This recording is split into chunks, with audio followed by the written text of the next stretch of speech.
Alright guys, welcome back to another episode of the Rice Rocketeer. Today I'm out in Long Island. It started snowing when I was riding, so it's really not the best day to ride, but well, now I gotta get home, so I gotta ride.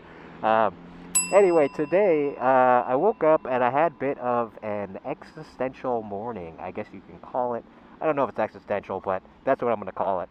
I had a breakthrough today, and for anybody who's been following me, been subscribed for a while, you'll know that I'm out of a job, I'm out of work, and at this kind of position in my life that many of us find ourselves at, where I don't know what I want to do, and I'm trying to figure it out. And today I had a breakthrough. So today is not just a whiny video. It's a whiny video, but it's also a good video because I figured some shit out and kind of hit a milestone, so to speak. And I just really need to get out, ride, and think about this on the bike because this baby right here helps me get through a lot of stuff. So, I'm going to ride around, share some of my ideas. It's a bit long-winded, so thank you. If you make it to the end, thank you so much.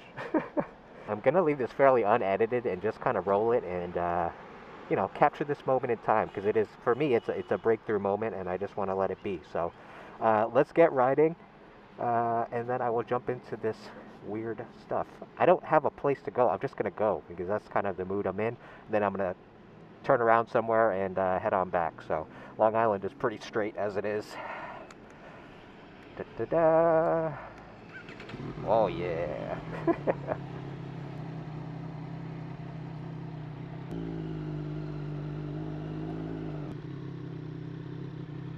All right, there we go.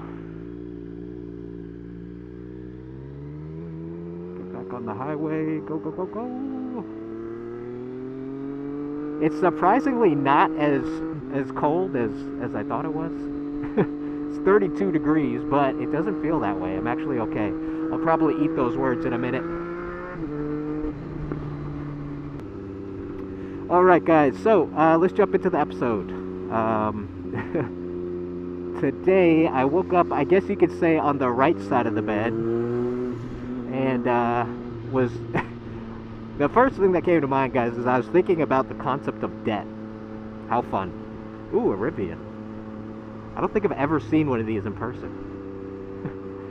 Yeah, the concept of debt and ownership and the fact that, like, the world wouldn't really exist without debt. Like, there's this book I was reading, it's called Debt. And it's very dense, but anyway, I read this like a year ago, but I've not been able to stop thinking about the concept. And yeah, without the sense of debt and ownership and the desire to be out of debt, things just wouldn't get done. Like everything would just stop because it's kind of what keeps us going. This concept goes way, way back to what is it? The barter system. It even dates back further than that. There's record of, they didn't call it debt, but the concept of what we now know as debt. So that's just like an interesting thing that kicks around my head every now and again. And the debt thing led to ownership, and how can you truly own something, right? Because like you can't really own, like, ownership is a concept.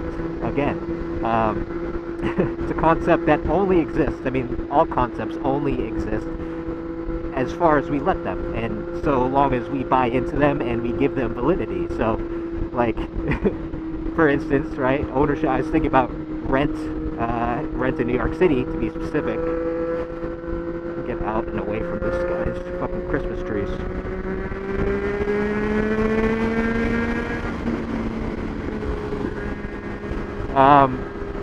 Rent in NYC is so high, right? And that's just a supply and demand thing.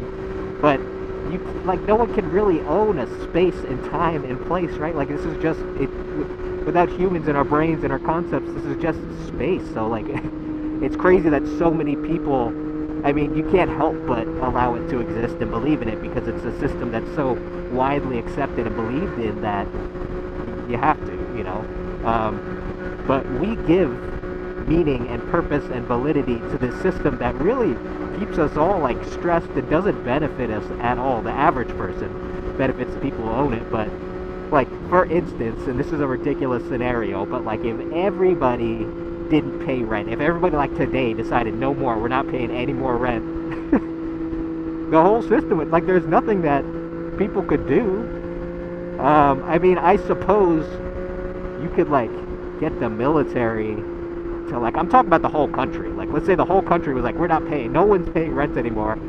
It would be like, I guess you would have to get the military to, like, oust everybody. But even so, where the hell are you going to put them? And then who's going to move in to the system? Because now, like, if no one lives anywhere, there's a ton of places available. The value, because of supply and demand, will go through the floor. So, like, you know, really, we control all this stuff. Anyway, this is, I could go on and on, but this is going somewhere, I promise. This stuff feeds into, like, where I'm at. So, anyway, value and worth are determined by us, and that's something I realized. And then I thought about the fact that we, you know, to get the means to pay for what these things are valued at, we have to get jobs. We have to find ways to make money. And so the inherent, like, nature of a job is just to make money, right? And I think this is where it starts to apply to my life, and where I started to realize I'm, like, totally missing the point to, or not missing the point, I'm just interpreting the concept of a job and work differently and in a less productive way than most people. The real purpose of a job is for compensation of some sort, right? And it's a trade-off, right? So for me, when I look at my career, right, I started realizing that, like, for me, a job never was about the money. Like, I just got lucky. It's not that I'm, like, filthy rich again. Like, I said this before. Like, it's just that I saw it differently. And, like, I guess I just like doing things. Like, I liked everything I've done so far. I guess I've gotten really lucky in that I've really enjoyed the things that I've done.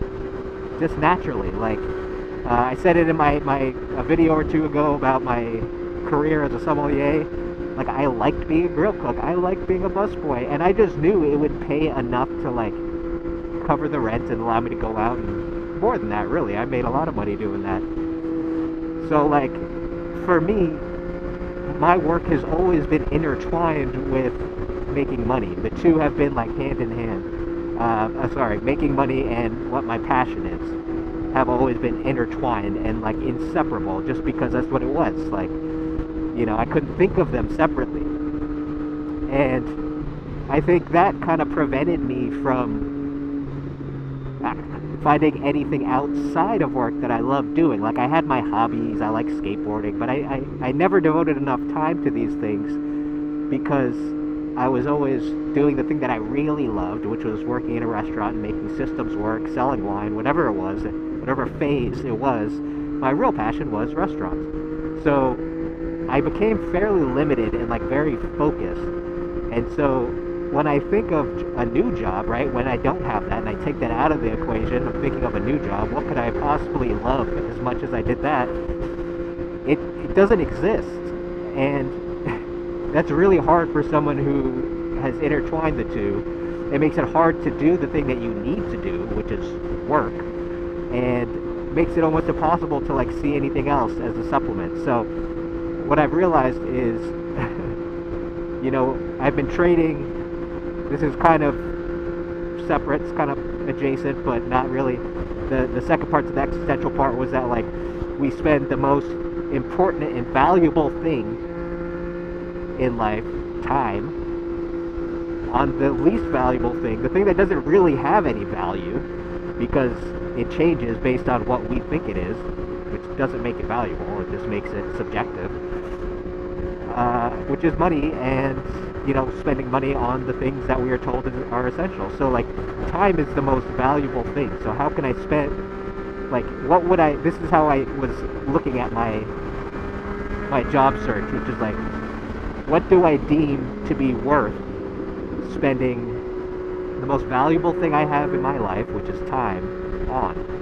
And there's no job, what I've realized today is that there is no job that is ever going to be worth that time.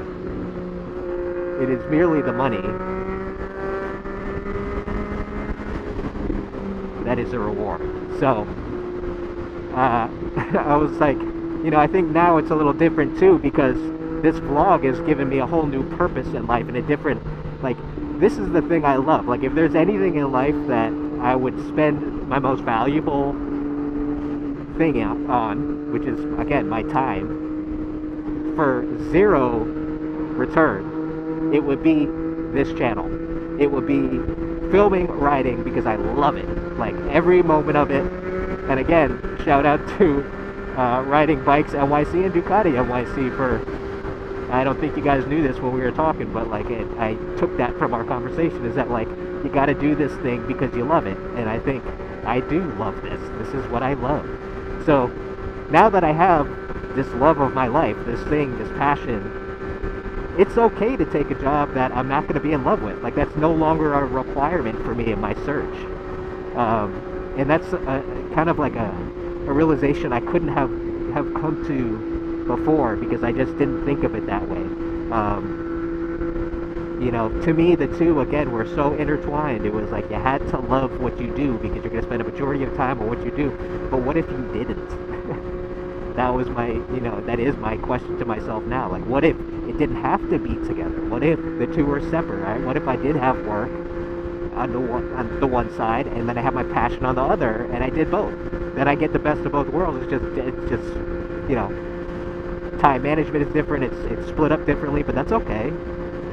But at the end of the day, I guess, you know, if I'm waiting for some miracle job that I'm gonna absolutely love, and hey, listen, if that happens again, fantastic.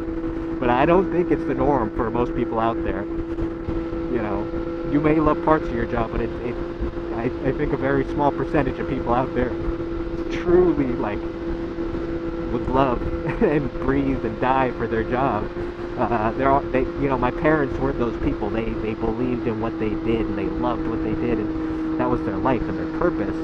And I think that's probably where I get it from, is that that's what I saw growing up, so that's like what it has to be. But I'm starting to realize that I might just have to do it differently. And I know it's awful late to come to that realization, 35, to like grow up, but it's like, that's where I'm at, and that's what I discovered today. So today was a good day. Today is a good day because I'm out riding, getting a little nervous with this snow, but it seems to be stopping.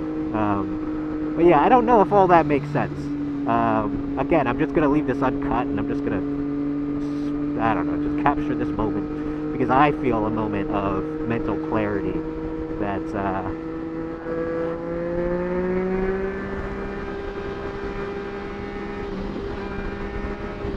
feels really great for me.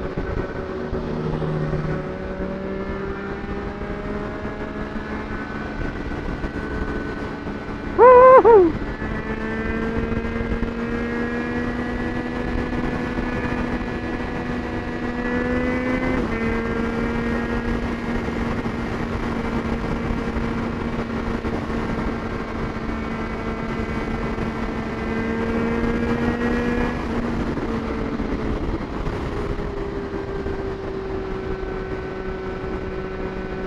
So I hope that's, I don't know if that'll be helpful for anybody, but I hope it's relatable maybe, or just like, I don't know. I just needed to share that and get that off my chest today, so that's what I'm doing.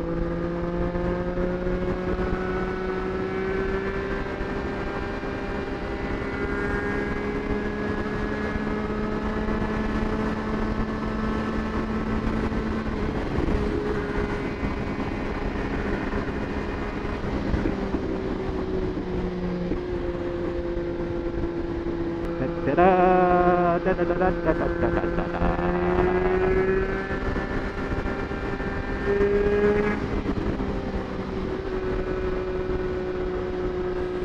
Ah.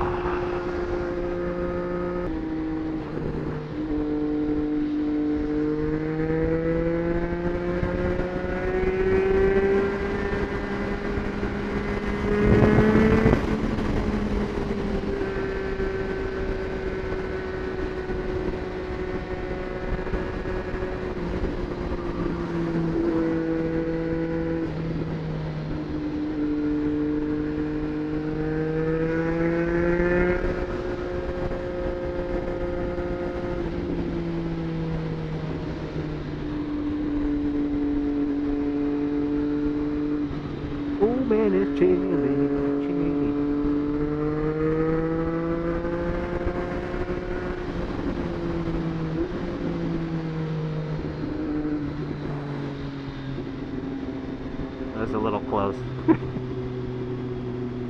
This road is so nice. If there was just a little, a couple fewer cars, just a few less cars. There we go. There are a few less cars. This would be an amazing ride. Ah. Yeah, that dichotomy of like time is pretty much priceless. Everything else is variable, and we trade the most valuable thing, the thing you cannot put a price on, for a very like measurable, tangible amount of what shouldn't even be worth anything anyway. Crazy how we do things. So backwards. That concept actually like rung particularly true when my dad was dying, and I was like, I would pay any amount of money. I would go into debt for like one more year. And I was like, you can't do it. You can't do it. And at the time I was working at the Waverly Inn, so I see all these rich guys come in and they're blowing like $1,500, $4,000 on a bottle of wine. I'm like, that's crazy. It's just like, I don't know, there's some disconnect there. Capitalism. America. Come on guys, let's go. Let's open up.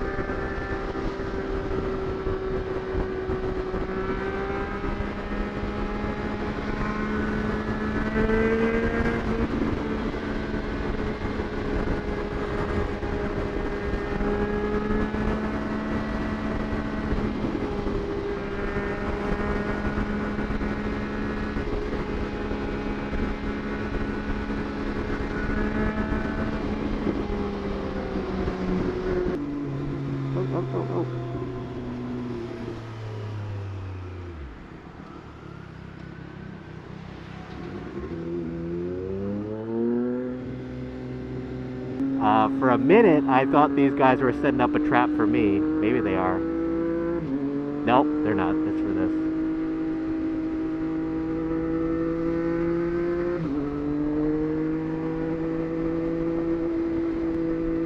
I don't know. Just look forward. Look forward. Fuck.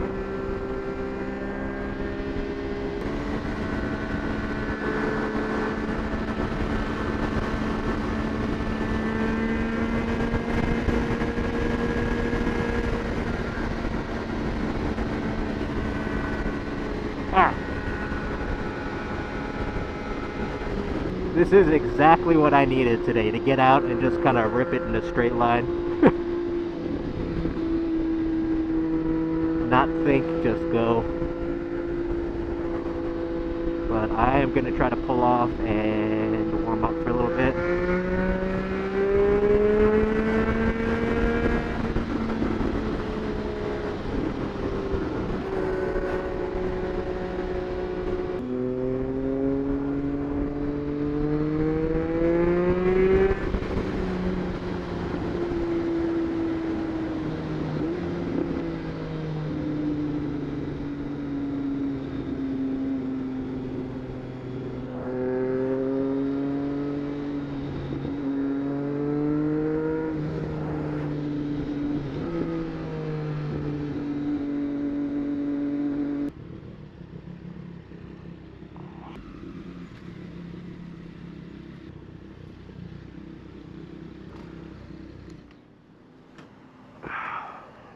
Well, alright guys, that concludes my ride for today. Or not really, I gotta ride home, but that concludes my thoughts for the day. I just really wanted to get out and lay that on tape or on camera. It's been a good day for me. That's for me, it's a real big realization, and hopefully it'll help me move forward, you know. I'm getting real tired of this, like, not knowing phase. It's really getting old really quick. And I think, like, this is the first time I felt capable to like make a decision and maybe put my finger on a point on the map and try to head in that direction. So I have a few ideas for things, but I don't want to mention them yet just because they're just ideas at the moment. But yeah, I got a few things I'm semi-eager to get into. So you know, I'll check back in once I start the path, and I'll keep you updated as it goes on. So thanks for tuning in, guys. I really appreciate it. If you haven't subscribed, make sure to subscribe, please. We're at like 850 or something like that, which is crazy. That's like, It's like 845 more people that I actually know in real life. So that's nuts to me. I know it's like peanuts in terms of YouTube numbers, but thank you to everybody who's like followed along this far and has followed just what I've been doing. It's really fun, and keep the questions coming. I really appreciate it. So I'll see you guys in the next one, and peace.